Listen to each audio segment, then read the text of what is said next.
अस्सलामुअलैकुम my YouTube family, कैसे हैं आप सब लोग। आप सब लोगों को वेलकम टू किचन एक्सप्लोरर। और आज हम बनाने जा रहे हैं पान मखवास, वो भी मेरे स्टाइल में। तो जल्दी जल्दी इंग्रेडिएंट्स को देख लेते हैं। सबसे पहले मैंने 25 से 30 जो है वो पत्ते लिए थे पान के, और ये है सांची पान, सबसे अच्छी क्वालिटी का पान कहलाता है। वॉश कर दिया था, अच्छे से ड्राई कर लिया है, इसे पंखे की हवा में कर दिया था। अच्छा, इसे कट करने का तरीक़ेकार कुछ यूँ है कि ये जो साइड है ये आप पहले थोड़ा प्रेस कर दें, ये वाला पार्ट कट कर दें, डिस्कार्ड कर दें। और अब यहाँ से ही आपने ये जो सेंटर वाला पार्ट है ये इस तरह लेके स्टेम वाला पार्ट भी अच्छा खासा कट कर देना है। इस तरीके से कट हो जाएगा ये। और ये वाले जो पीसेस हैं इसे हम ऐसे रफली कट कर लेते हैं। तो आप देख सकते हैं मैंने क्या किया था कि पहले सारे स्टेम्स रिमूव किए, फिर एक साथ जमा करके कट किया, तो काफ़ी काम आसान हो गया। एक मैंने आप लोगों के लिए रख दिया है, तो इसे कट कर लूँगी। और ये देखें, थोड़ा सा फिर मैंने पंखे की हवा से और लगवा दी है ताकि एक्सेस मॉइस्चर ना रहे। अच्छा, सेकेंड हमने लिया है 4 to 5 table spoon gulkand. Dry roast करेंगे हम, मेजरिंग 1/3 कप धनिया की गिरी, तकरीबन 1/4 कप के करीब लिया है कोकोनट, और इसे मैंने बारीक कट कर लिया है। इसे भी ड्राई रोस्ट करेंगे। 1/3 कप सौंफ, 1/3 कप मेलन सीड्स, इसे भी ड्राई रोस्ट करेंगे। जिन चीज़ों को ड्राई रोस्ट नहीं करना है वो ये हैं, 4 से 5 छुहारे ले लिए थे, बारीक कट कर लिए हैं। ये कोटेड छालियाँ कहलाती है। आप इसकी जगह पे कुछ और भी यूज़ कर सकते हैं, क्योंकि डिफरेंट कंट्रीज़ में डिफरेंट चीज़ें मिलती हैं पान से रिलेटेड। तो हमारे कंट्री में मुझे एक ज़ाफ़रानी सुपारी होती है, वो नहीं मिलती है। वो बहुत ज़्यादा टेस्टी होती है। अगर वो आपके पास मिले तो ज़रूर ऐड कीजिएगा, गोल्डन सा शेड होता है। 4 मैंने ले लिए थे चेरीज़, इसे भी कट कर लिया है।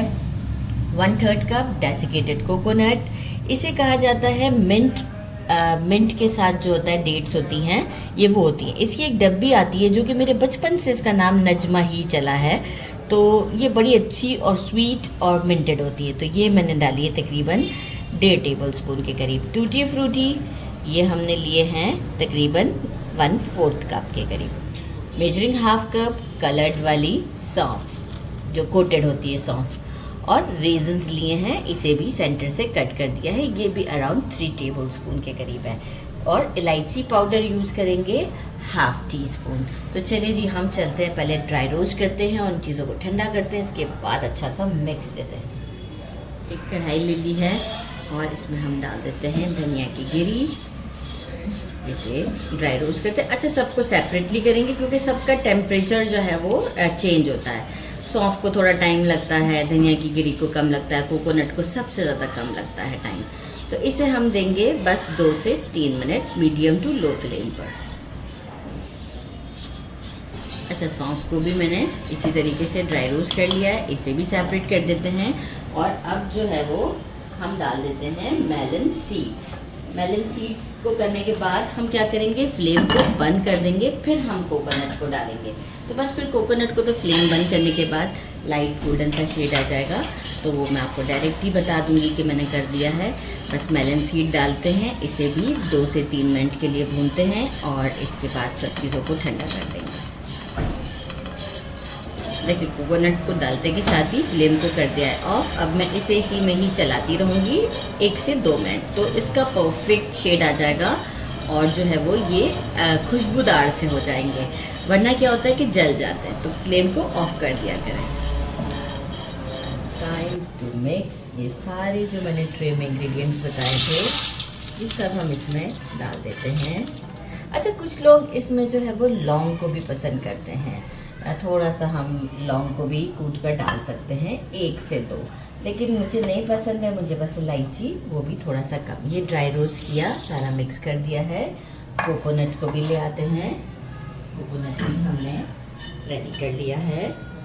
मैंने देखे इसे इसी पैन में ही छोड़ दिया था, तो इसका इतना लाइट गोल्डन सा शेड आ चुका हुआ है, परफेक्ट है।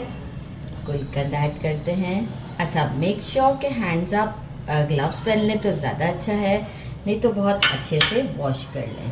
ग्लव्स से मुझे ज़्यादा इजी लगता है ये वाला काम, बाकी तो आप हाथों से भी कर सकते हैं। हाफ टी स्पून से थोड़ा सा कम ही कर देते हैं इलायची पाउडर। अब हम क्या करेंगे, इन सब चीज़ों को अच्छे से करते हैं मसल के मिक्स करते हैं। पहले हम गुलकंद को थोड़ा सा सेपरेट कर लेते हैं। नाउ इट्स टाइम, थोड़ा प्रेस करते हुए मिक्स कीजिएगा तो रिज़ल्ट बहुत अच्छा आएगा। तकरीबन इसे आप 4 मिनट तक कंटिन्यूस मिक्स करें। तो मैं इसे 4 मिनट तक कंटिन्यूस मिक्स करती हूँ और आपको शो करती हूँ इसका रिज़ल्ट। ये देखिए क्या लुक है इसकी, ज़बरदस्त सी।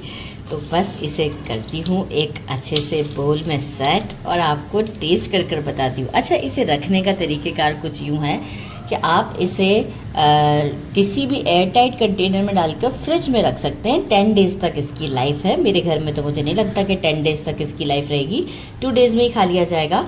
लेकिन आप इसे बाहर नहीं रख सकते। आप बाहर रखेंगे तो जो हमारे यहाँ का वेदर है उसमें ये ख़राब हो जाएगा। तो बस आप इसे फ्रिज में बना कर रख लें तो ही ये सही रहता है। एयर टाइट जार में भी आप डाल के बाहर रखेंगे ये ख़राब हो जाएगा। Now it's time to try। ये देखिए क्या ज़बरदस्त सी बाइट है। बिस्मिल्लाहिर्रहमानिर्रहीम। वेरी टेस्टी, ज़रूर ट्राई कीजिएगा, बहुत डिलीशियस है। मेरे चैनल को लाइक और सब्सक्राइब करना नहीं भूलिएगा। अपना ख्याल रखिएगा। अल्लाह हाफ़िज़।